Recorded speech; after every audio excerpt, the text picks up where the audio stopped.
a lot of parts have started showing up for the Volvo. Not all of them yet, but a lot of things I need. So let me show you. First one, this cracked me up, is this horn, which is massive, like at least twice as big as how big it looked in the pictures, and also bloody loud. I literally bought a, you know, just a random horn off eBay. It looked like it was okay. It was like tenner, I don't know, it was cheap anyway. But yeah, this is big, and I tell you what, fair play to it, it's loud. I hooked it up to a battery earlier, and yes, it's just loud as hell. So yeah, Volvo's new horn, because the current one sounds like something out of a toy car. It's like meep meep, but this is serious. It's about a £5. Made of metal as well. It looks like it's plastic, but no, it's painted metal. Right, what else we got? This is nothing much. Adjustable flasher relay for the indicators. This is a shitload of female spade connectors, which I will need for stuff and things. You know what, I can't entirely remember why I needed them now, but whatever. This is a battery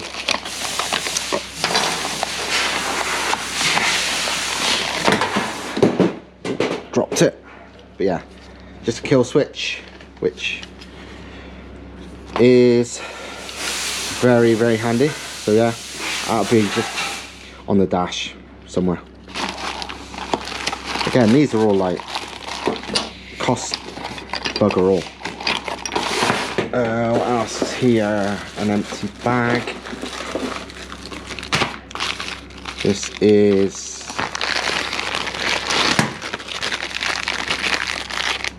just some new battery terminals, but some quite good ones, nice ones, useful ones, positive and negative, like multiple things. Again, just a few quid's worth, not expensive.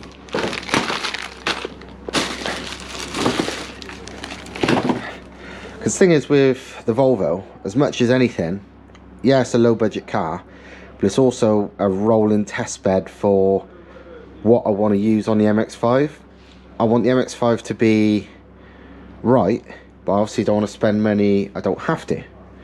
So I'm buying these things that I reckon are going to be fine and good enough, and as like, you know, that includes ECU. And if they are, if I have success with them, if they're all good, I will use them on the MX-5. If they're not good enough, I will have learned what needs to be better, and I will buy something better for the MX-5. Because in essence, they're similar cars for similar uses, even very similar power plants. Just the MX-5 one's going to be kind of better in every way. So there you go. This one's good. Amazingly, it's more money than these, but it's still very cheap for what I've got. This will be dashboard. Yeah, digital dash. Trying to run the original clocks would have been more trouble than it's worth, and half the bloody gauges didn't work on them anyway, and I had to have loads of extra gauges to see what I need. This will allow me minus maybe fuel level, I think, to have everything I need. This will have all the gauges. It'll have RPM, speed, it can show AFRs, all the temps, everything, all in one thing, and it costs next to nothing.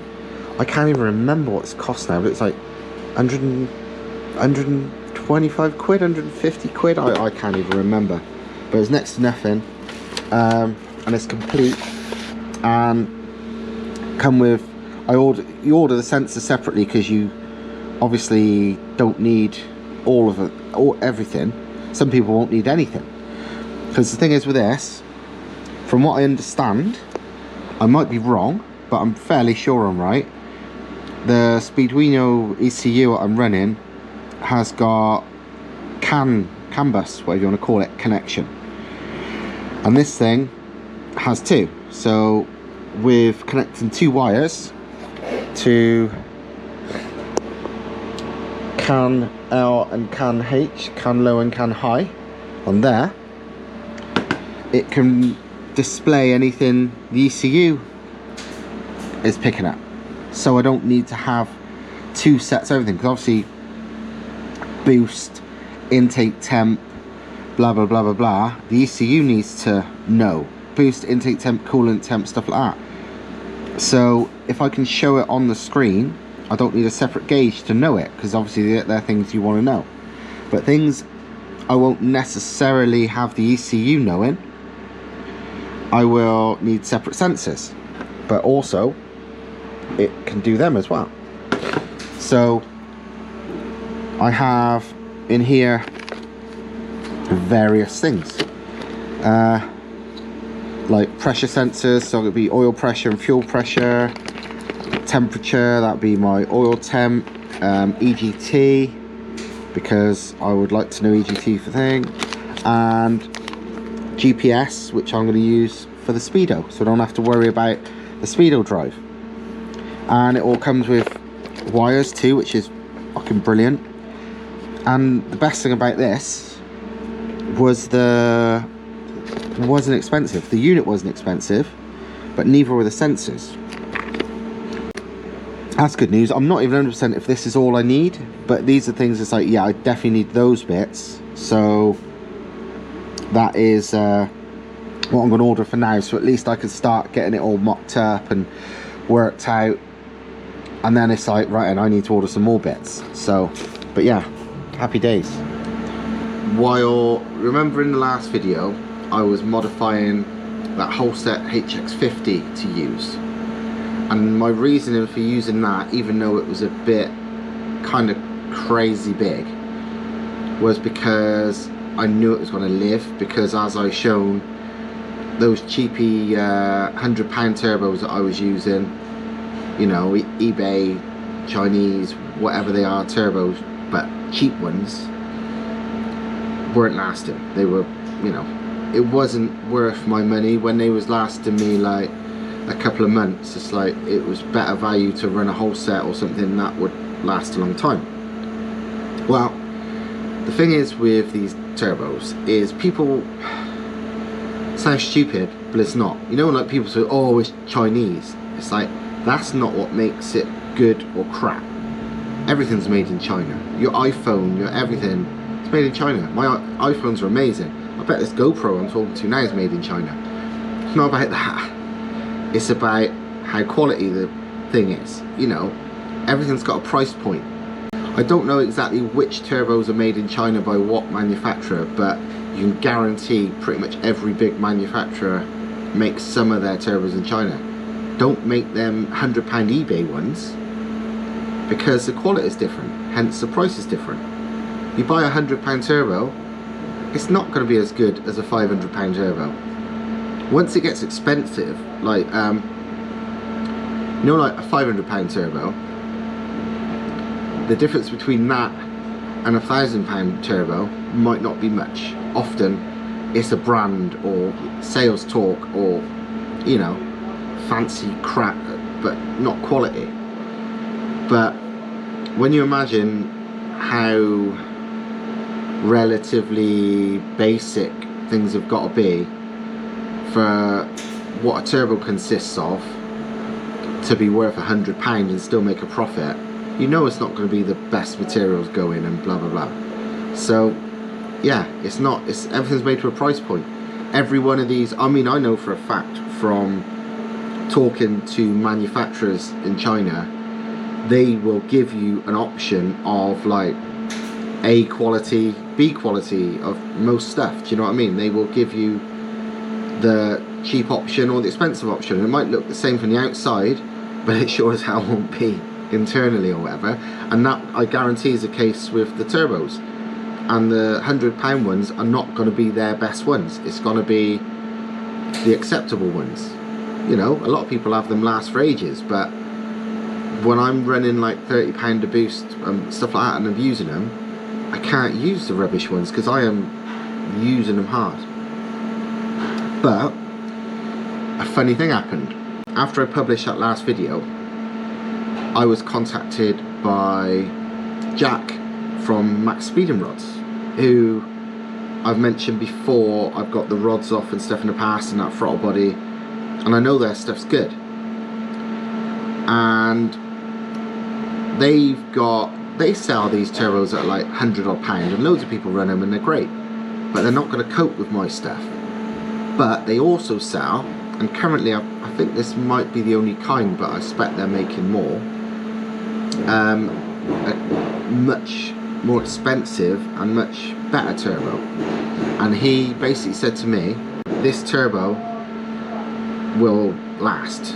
Basically, he wants to prove that this turbo is as good as it looks. I mean, if you look at read the information on it, the materials and stuff, I think it's cast stainless for even the housing. You know, it's all rated to like 1,000, 1,200 degrees Celsius, you know, proper up there stuff. And he wanted to prove that it is. It's not like, the reason it's more money is because despite the country of origin being exactly the bloody same, it's not about the country of origin, it's about the quality. And this stuff is top notch. And I mean, spec wise, what I've seen of it is exactly what I need. Way more suited than that whole set. And when he's basically said to me, look, we will give you this to prove it, basically. I am literally like, it's not an advert, because they was like, are you gonna dyno the car and stuff like that? It's like, yeah, I'm gonna properly, this thing's gonna get some shit, do you know what I mean? It's gonna be, so they want me to test it. They already know because they've done it on other applications, but they want is to prove it and prove that they're right. And trust me, if it's going to work on this car, it's going to work on any car. So yeah, they've sorted me out of one of these turbos. I'm going to be running all the boost, and it's going to get some hard use, and I'm going to dyno it to show you what numbers it makes. And they just want to prove that A, it can make the power and it can spool, and B, it can last. So let me show it you, because it's pretty badass. This is it. It is a GT3076 base turbo, which, to be honest, for that 2-litre Volvo engine and my sort of goals, this is bang on. Because I mean, remember the last turbo I had on there was a GT30 base turbo, and I kind of have based this new engine on that size turbo anyway. This is a better version, but it's about the right frame size for the capacity and the cam specs and the head specs and everything. So them offering me this was ideal. So let me show you. First thing I'm sure you've already noticed with me jabbering on is this V-band. So it's not T3 or anything, but since I was gonna get Thomas to make me an adapter sort of bit between the standard manifold and the turbo, just so we can put the wastegate on it, the fact this V-band actually just makes it easier to mount, more flexible to where it's going to be mounted and so on.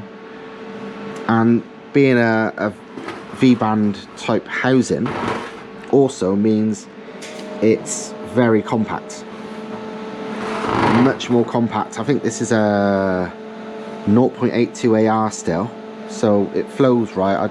If it was a 63, I'd have been like, maybe a bit small for what I want to do, because I don't like a lot of pre-turbine back pressure.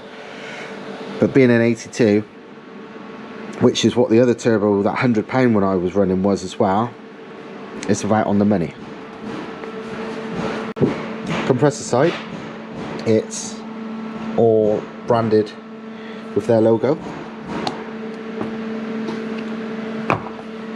anti-surge, and a billet wheel. Not only a billet wheel, but it's got the aerodynamic nut. HKS always did the aerodynamic nut. It should really help airflow. A few other companies do it now as well. I wonder, you know, what difference it makes, but it's a nice thing to have. Obviously it's anti-surge, billet wheel of course, but it's more than just these parts. It's the little things that make it different. For a start, look at the design of the inlet. It's much freer flowing, curved, smooth, you know, it's bell mouth all the way in, which is super clever.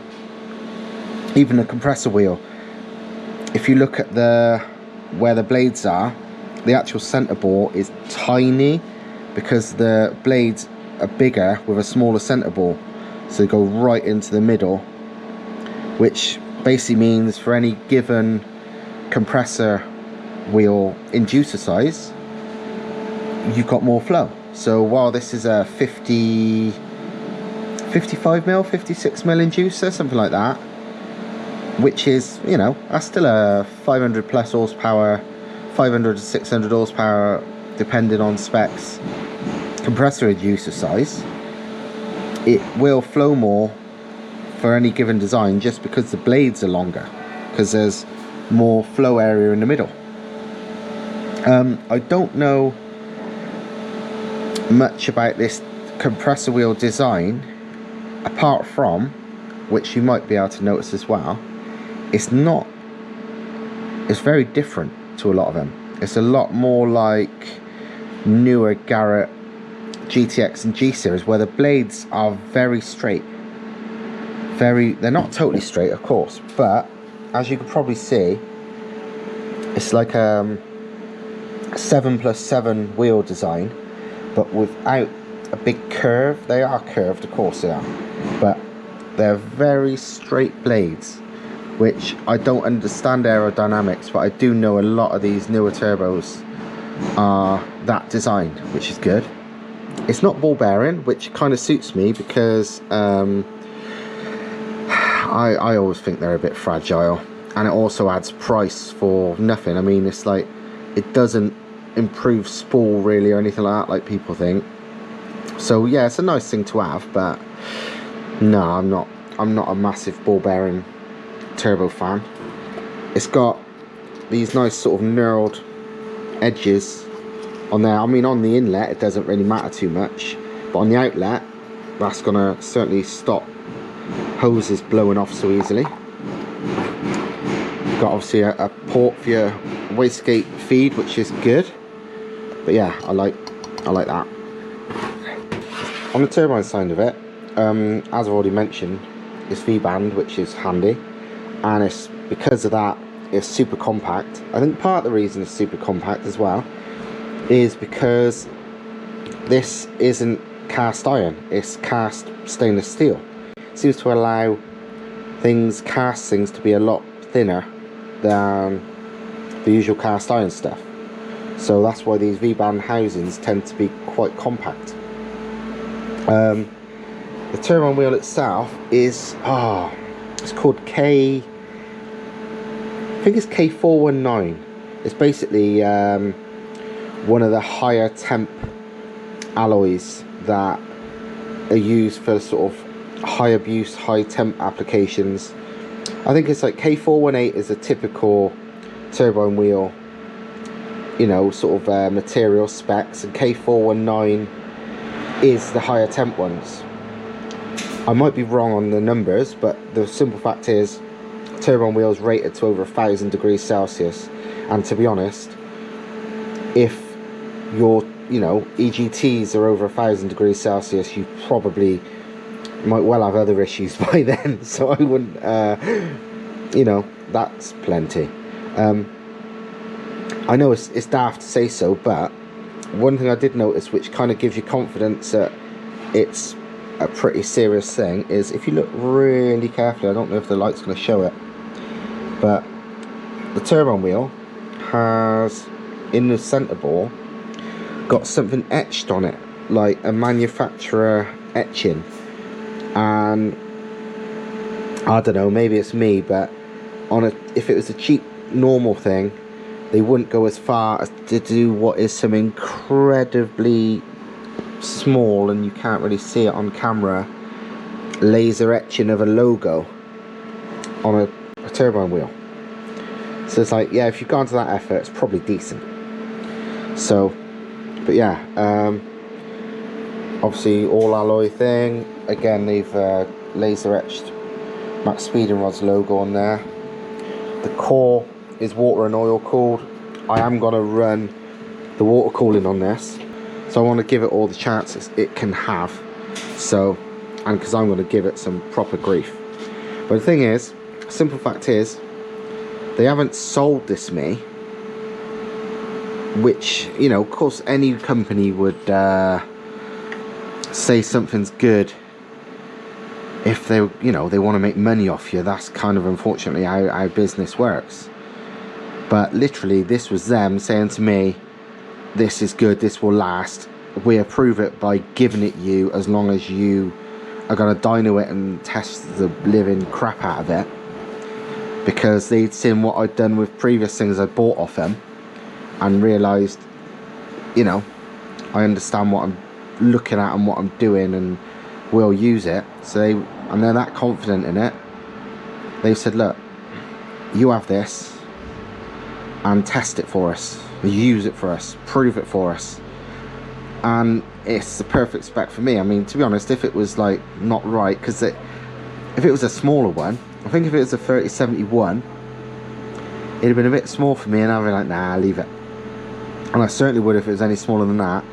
But being a 3076 and the same spec it already was on the car, you know, this is a 500 plus horsepower turbo. Realistically, that Volvo's would be fine with 400. I don't even know what power it did have, but you know it's fast. I can't imagine it being even 400. So yeah, this is the biggest turbo that thing's ever had, and you know how quick it was already. So yeah, it's perfect for me. And hey, they're confident in it, and suits them, suits me. And you're gonna see, good or bad. But to be honest, the companies aren't daft. They're not going to give me this if it's not as good as they say it is. So we will find out. But honestly, at first look, I see a lot of turbos. You know, I mean, you probably know I've owned literally thousands of turbos over the years, and I know what looks good and what don't, and this does look really good. Really good. So I'll be surprised if it's not. I'm very confident in it, and it looks cool as hell. So yeah, I mean, it's badass. So yeah, while I would be like, big thanks to them, because yeah, of course it's big thanks. They've literally given me this. They've given me this to prove it. And yes, they're confident in it, I'm confident in it, and I can't wait to try it, because it should be awesome.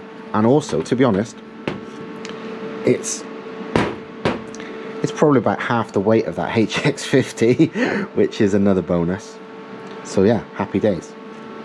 And oddly, they sent me something else, and I told them I've not got really use for it, and I don't know much about it, but they said basically, can you show everybody these things? You know, you don't have to use it, just do us a favor and show people this. You know, I'm not gonna give them some sales talk, because I know nothing about it. And they said no, it's fine, it's just, so I'm going to show you something quickly.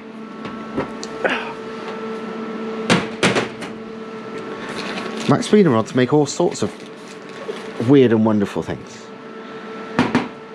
and one thing they make is airbags for suspension.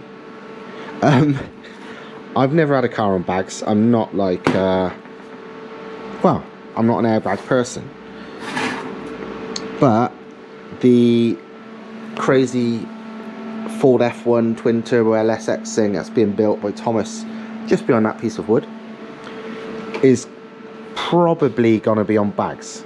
it's either going to be coilovers with maybe one of those lift kit things addition, or it will be fully on bags.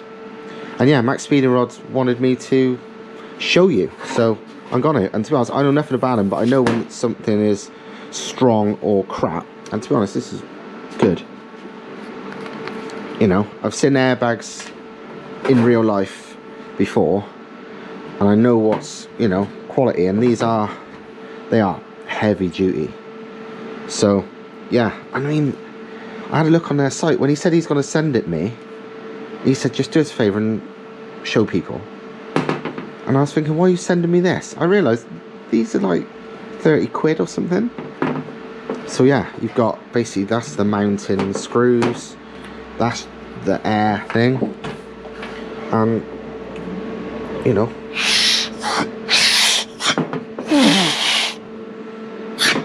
so yeah, it's proper heavy duty, all powder coated by the looks of it. And yeah, they're like really cheap. And from what I understand, but I don't know, because I know nothing about airbags, so you lot are like you're more an expert on this than me, I'm sure.